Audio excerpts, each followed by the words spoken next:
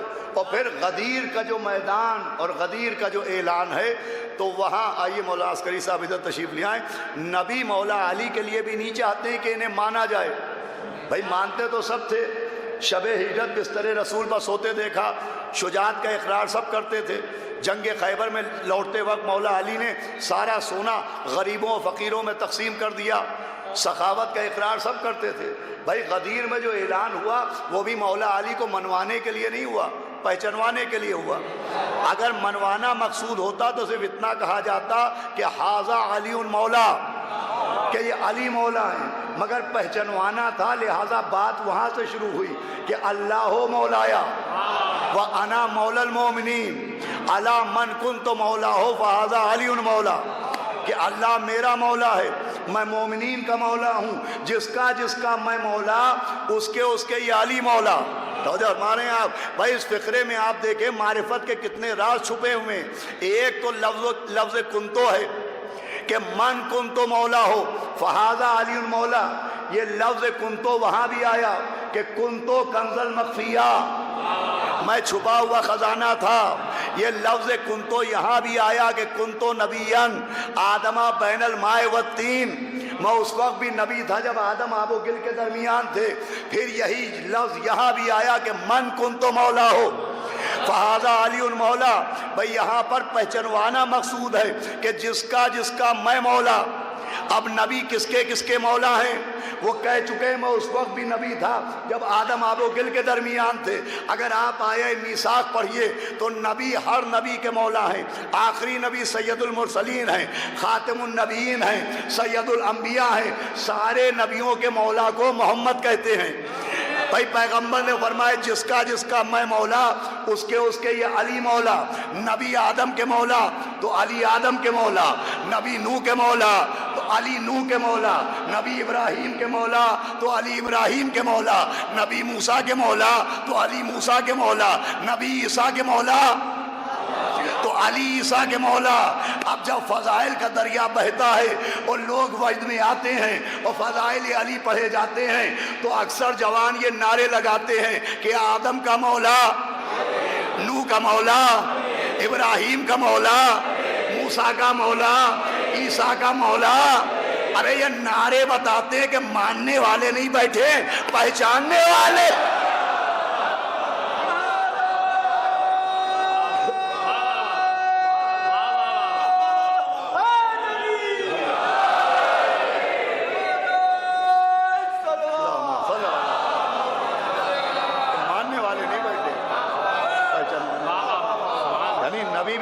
مولا علی کو مانا نہ جائے، پہچانا جائے۔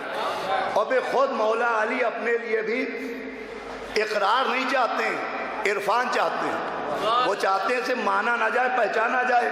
آپ دلیل پوچھئے تو دلیل یہ ہے کہ جب جنگ خیبر میں مولا علی 40ویں دن علم لے کے نکلے اور آپ نے پتھر پر علم گاڑا تو پڑھے لکھے افراد بیٹھے، تہذیب المتین فی تاریخ امیر المومنین میں یہ واقعہ موجود ہے کہ جب مولا علی نے پتھر پر علم گاڑا تو قلعہ قموس یعنی یہودیوں کا جو قلعہ تھا اس کے اوپر ایک یہودی عالم بیٹھا تھا اور وہ تورات کی تلاوت کر رہا تھا، وہ تورات کا مطالعہ کر رہا تھا۔ جیسے ہی مولا علی نے پتھر پر علم کو گاڑا ویسے ہی اس نے تورات کے اوراق پلٹے اور پلٹنے کے بعد مولا علی سے پوچھا آپ کا نام کیا ہے؟ تو مولا نے کہا میرا نام علی ہے۔ توجہ فرمائیے گا، میرا نام علی ہے۔ تو وہ کبھی تورات کو دیکھ رہا ہے، کبھی مولا علی کو دیکھ رہا ہے، کبھی تورات کو دیکھ رہا ہے، کبھی مولا علی کو دیکھ رہا ہے۔ دیکھیں تھا یہودی مگر بصارت کا دھنی تھا، تورات بھی دیکھ رہا ہے، قرآن بھی دیکھ رہا ہے۔ اور پھر اس نے تورات کو بند کیا اور یہودیوں سے کہا کہ یہودیوں اب تمہاری خیر نہیں، اس لیے کہ اب وہ آیا ہے جس کا قصیدہ تورات میں موجود ہے۔ بھائی یہودی عالم نے پوچھا تو مولا علی نے کیا کہا؟ کہ میرا نام علی ہے۔ اب آگے بڑھے اور جب مرہم نکل کے آیا تو مولا علی نے لفظ بدلا کہ میری ماں نے میرا نام حیدر رکھا ہے. تو جو ہمارے یہاں ایک عالم سے اپنا نام علی بتایا، حیدر نہیں. مرحب سے اپنا نام رضا، توجہ فرمائیے گا، اپنا نام حیدر بتایا، علی نہیں. اس مسئلے کو سمجھیے گا بھئی. ایک عالم سے اپنا نام علی بتایا، حیدر نہیں. اور مرحب سے اپنا نام حیدر بتایا، علی نہیں. اس لیے کہ علی نام تورات میں موجود ہے، اور مرحب کی ماں نے خواب دیکھا تھا اور کہا تھا جس کا نام حیدر ہو اس سے نہ لڑنا. یہ جملہ چاہے جیسے سنیے گا بھائی. عالم کو وہ نام بتایا جو اس کے علم میں موجود تھا، مرحب کو وہ نام بتایا جو اس کے دل میں موجود تھا.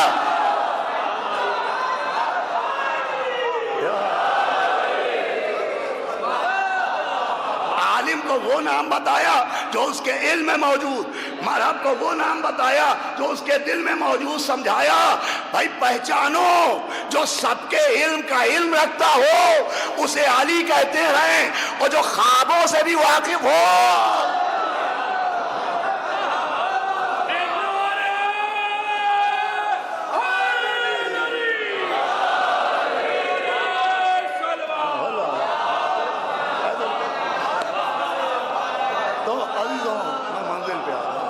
مقصد وہاں پر پہچانوانا ہے. مقصد کیا ہے؟ پہچانوانا، کہ امام کو پہچانو، امام بن اللہ کی معرفت حاصل کرو. اور پھر یہ معرفت امام اتنا لازمی معاملہ ہے کہ خود مولا حسین جب 28 رجب کو مدینے سے نکلے تو آپ نے ایک جملہ کہا تھا کہ میں اپنے نانا کی امت کی اصلاح کے لیے جا رہا ہوں. بھائی اس لفظ اصلاح سے فائدہ اٹھایا جاتا ہے، اور بہت سے لوگوں نے اس لفظ اصلاح کو لفظ نہیں رکھا ہے، عزاداری کی مخالفت کا عصا بنا لیا ہے. صلوات بھیجے محمد وعلی احمد.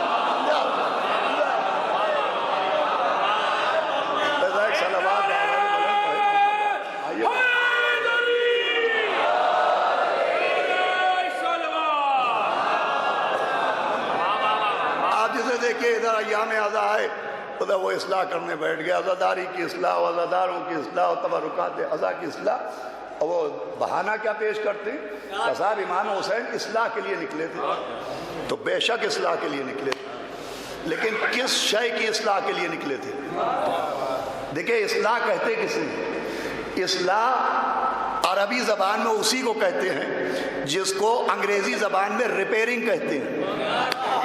تو جو ہمارے یہاں اصلاح کا مطلب یہ ہے درست کرنا، ریپیئر کرنا. جب کسی چیز میں کوئی خرابی پیدا ہوتی ہے تو اسے درست کیا جائے، اسے کہتے ہیں اصلاح. مجھے بتائیے مولا حسین جو اصلاح کے لیے نکلے تو ملت مسلمہ میں وہ فالٹ کیا تھا؟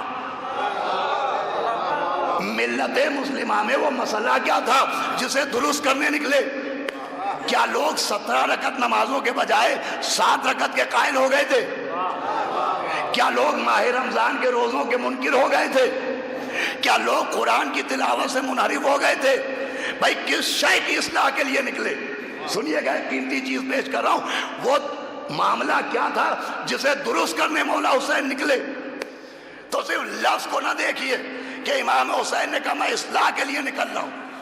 کس شے کی اصلاح کے لیے نکلے اسے سمجھنا چاہیے. یہ تب سمجھ میں آیا کہ جب ہر کا لشکر سامنے آیا اور لشکر ہر نے امام حسین کا راستہ روکا. اب بہت توجہ سنیے گا. تو ایک ابن زیاد کا قاصد میسنجر ابن زیاد کا ایک خط لے کے جناب ہر کے پاس آیا، اور وہ آنے والا تھا بنی کندہ کا ایک قبیلہ، جیسے بنی اسد، بنی ہاشم، ویسے ایک قبیلہ ہے قبیلہ بنی کندہ. وہ رہنے والا تھا قبیلہ بنی کندہ کا. اور مولا حسین کے اصحاب میں ایک صحابی ہیں جن کا نام ہے جناب ابو شاسع کندی. سنیے گا قبلہ، آپ کی تصدیق کے ساتھ عرض کر رہا ہوں، جناب ابو شاسع کندی. تو جب جناب ابو شاسع کندی نے دیکھا کہ میرے قبیلے کا آدمی ابن زیاد کا خط لے کے آ رہا ہے، تو سوچا یہ میرے قبیلے کا آدمی ہے، ابھی میں اسے ڈانٹتا ہوں. کہ اس کو شرم نہیں آ رہی ہے کہ یزید کی پیروی کر رہا ہے، یہ ابن زیاد کا قاصد بنا ہے؟ لیکن نیت کیا ہے؟ ہم آپ دیکھیں کسی علاقے میں ہمارے محلے کا، ہماری قوم کا بچہ کوئی نامناسب حرکت کر رہا ہے تو ہم یہ سوچ کے اسے ڈانٹتے کہ ہمارے محلے کا بچہ ہے، ہماری قوم کا بچہ ہے۔ تو جناب ابو شاذ کندی بھی اسی جذبے کے تحت آگے بڑھے کہ میں ابھی سے ڈانٹتا ہوں کہ تو یزید کی اطاعت کر رہا ہے۔ تو ابو شاذ کندی نے اس آدمی سے کہا کہ تجھے شرم نہیں آتی کہ تو یزید کی اطاعت کر رہا ہے، تو ابن زیاد کا قاصد بنا ہے؟ تو اس نے پلٹ کے جو جواب دیا وہ سننے کے قابل ہے۔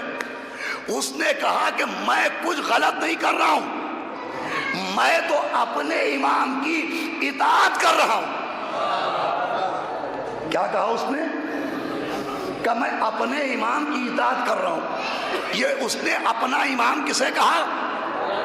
یزید کو۔ اس کا مطلب لشکر یزید بھی بے امام نہیں تھا۔ اور ہمارے یہاں وہ یزید کو امام مان رہے تھے، ادھر 72 مولا حسین کو امام مان رہے ہیں، ادھر یزید کو امام مانا جا رہا ہے۔ کوئی حیرت کی بات نہیں ہے کہ ایک دور میں دو دو امام کیسے مانے جا رہے ہیں؟ ایسے مانے جا رہے ہیں کہ قرآن کہہ رہا ہے کہ دو طرح کے امام ہیں، کچھ وہ ہیں جو اللہ کی طرف سے ہدایت دیتے ہیں اور کچھ وہ امام ہیں جو لوگوں کو جہنم پہنچاتے ہیں۔ بھائی امام جو نکلے تھے تو وہ عقیدہ امامت کی اصلاح کے لیے نکلے تھے، اپنے کو نبی کا نواسہ منوانے کے لیے نہیں نکلے تھے، پہچانوانے کے لیے نکلے تھے کہ پہچانو کہ من اللہ امام کون ہے اور من الناس امام کون ہے۔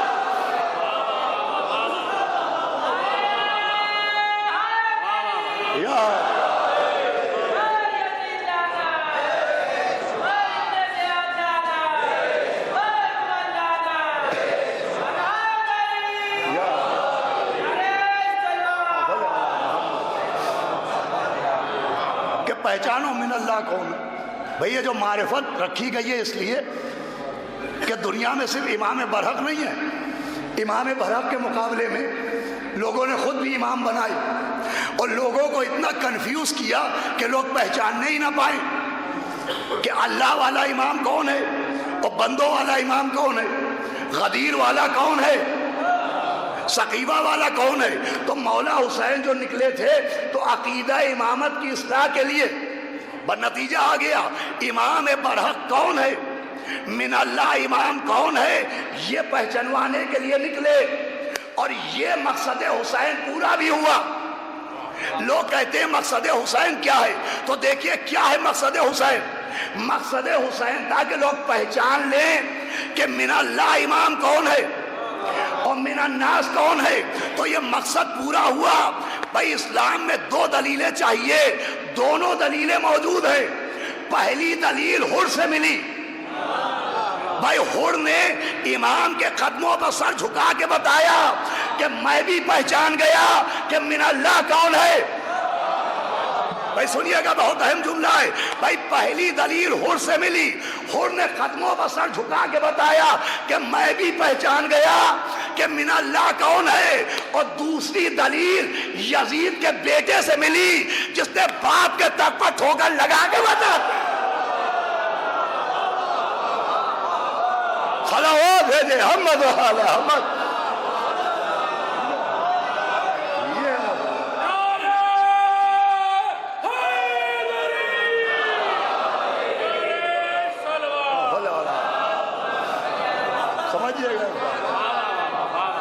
بھئی ہمارے بچے نوجوان بیٹھے اس معاملے کو سمجھے، معرفت امام کیا ہے۔ ہر دور میں امام برحق کے سامنے امام من اللہ کے مقابلے میں من الناس امام لائے گئے۔ اب ایک امام ہو دنیا میں تو پہچان لیا جائے کہ یہ من اللہ، اب من اللہ کے مقابلے میں اتنے من الناس لائے گئے کہ اب ان میں پہچاننا، اس کا نام معرفت ہے۔ ایک خاص منزل تک پہنچانا ہے اور پوری توجہ چاہتا ہوں آپ کی۔ یہ مسئلہ صرف کربلا کے بعد نہیں ہوا، مولا حسین نے اپنے دور کے لوگوں کو پہچانوا دیا اور لوگوں نے پہچان لیا کہ یزید ہے من الناس اور مولا حسین ہے من اللہ۔ ایک غدیر والا ہے اور ایک سلسلہ سقیفہ والا، یہ سلسلہ کربلا کے بعد بند نہیں ہوا، ایک فرقہ پیدا ہوا جس کا نام تھا کیسانیہ، یہ شیعہ فرقہ تھا۔ یہ وہ لوگ تھے کہ جنہوں نے جناب محمد حنفیہ کو امام مان لیا۔ چوتھے امام کے مقابلے میں انہوں نے کہا صاحب ہم تو محمد حنفیہ کو امام مانیں گے، اس لیے کہ محمد حنفیہ کے پاس مولا حسین تبرکات رکھا کے گئے تھے، اور پھر جناب محمد حنفیہ نے ایک طریقہ اختیار کیا، وہ بھی امام برحق کو پہچنوانے کے لیے، جس میں سنگ اسود نے چوتھے امام کے سلام کا جواب دیا۔ اب چوتھے امام کے زمانے میں ایک فرقہ تیار ہوا جس کا نام تھا کیسانیہ۔ یہ کیسانیہ کون تھے؟ جو جناب محمد حنفیہ کے لیے عقیدہ رکھتے تھے کہ محمد حنفیہ کا انتقال نہیں ہوا، وہ پردہ غیب میں چلے گئے، اور وہی وہ محمد ہیں جن کا ظہور ہوگا۔ اب دیکھیے گا، غور سے سنیے گا، ایک خاص نتیجہ انشاءاللہ دعا دے کے اٹھیے گا۔ چوتھے امام کے مقابلے میں جناب محمد حنفیہ کو امام لایا گیا، بنایا گیا، حالانکہ محمد حنفیہ کا اپنا دعویٰ نہیں تھا، اس میں ان کا اپنا کوئی رول، اپنا کردار نہیں تھا۔ اب خود مدینے ہی میں ایک طبقہ چوتھے امام کو مان رہا ہے، اور کچھ لوگ، وہ بہت کم تھے مگر وہ محمد حنفیہ کو امام مان رہے ہیں۔ یہ ہے من اللہ اور محمد حنفیہ من الناس۔ چوتھے امام پر بھی یہ مسئلہ ختم نہیں ہوا۔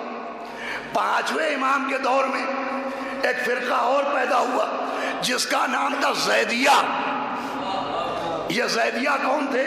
یہ وہ تھے جنہوں نے جناب زید شہید کو امام مانا۔ ان کا صاحب امام بنی ہاشمی میں ہوگا، لیکن جو گھر میں بیٹھا رہے گا ہم اسے امام نہیں مانیں گے۔ بنی ہاشم میں جو تلوار لے کے میدان میں آ جائے گا ہم اسے امام مانیں گے۔ تو انہوں نے جناب زید شہید کو امام مانا، حالانکہ جناب زید کا اس میں کوئی رول نہیں۔ بہت بڑا مرتبہ ہے جناب زید کا، ایک صلوات بھیجے تو میں عرض کروں آپ کی خدمت میں۔ جناب زید کا بہت بڑا مرتبہ، ان کے لیے کوئی کنفیوژن دماغ میں نہیں آنا چاہیے، ان کا دعویٰ نہیں تھا، ان کے بعد لوگوں نے دعویٰ کر دیا کہ یہ امام ہیں۔ جناب زید کا مرتبہ وہ ہے کہ ماہ رمضان میں ایک دعا پڑھتے ہیں آپ لوگ، دعائے ابو حمزہ صومالی۔ یہ جناب ابو حمزہ کون تھے؟ چوتھے امام کے بڑے خاص صحابی تھے، ان کی دعا پڑھی جاتی ہے ابو حمزہ صومالی۔ یہ ایک دن چوتھے امام کے ہاں حاضر ہوئے تو چوتھے امام نے کہا ابو حمزہ میں نے خواب دیکھا ہے کہ جنت میں میرا عقد ہوا ہے اور ایک چاند جیسا بیٹا پیدا ہوا ہے۔ تو ابو حمزہ نے کہا حضرت انشاءاللہ اللہ آپ کو ایک چاند جیسا بیٹا عطا کرے گا۔ وقت گزر گیا، سال بھر بعد ابو حمزہ پھر چوتھے امام کے در دولت پر حاضر ہوئے تو امام نے کہا ابو حمزہ میں نے سال بھر پہلے تمہیں خواب سنایا تھا، کہاں سنایا تھا؟ اندر گئے، وہ ایک بچے کو لے کے گود میں آئے چوتھے امام، کہا سال بھر پہلے میں نے خواب سنایا تھا، آج سوچتا ہوں تعبیر دکھا دوں۔ بھائی صلوات بھیجے محمد آل محمد،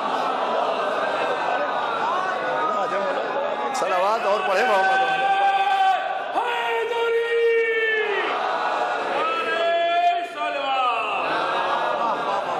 بھائی پوری توجہ سنیے گا، جناب زید کا مرتبہ بہت بلند ہے۔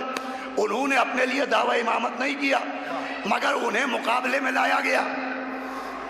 پانچویں امام کے مقابلے میں فرقہ زیدیہ بنا۔ جناب زید کا عقیدہ اور تھا اور زیدیہ فرقے کا عقیدہ اور ہے۔ اب اور آگے منزل آئی، اب ہر امام کے مقابلے میں امام، چوتھے امام کے مقابلے میں لوگوں نے محمد حنفیہ کو امام مان لیا، پانچویں امام کے مقابلے میں لوگوں نے جناب زید کو امام مان لیا۔ اب آ گیا چھٹے امام کا دور۔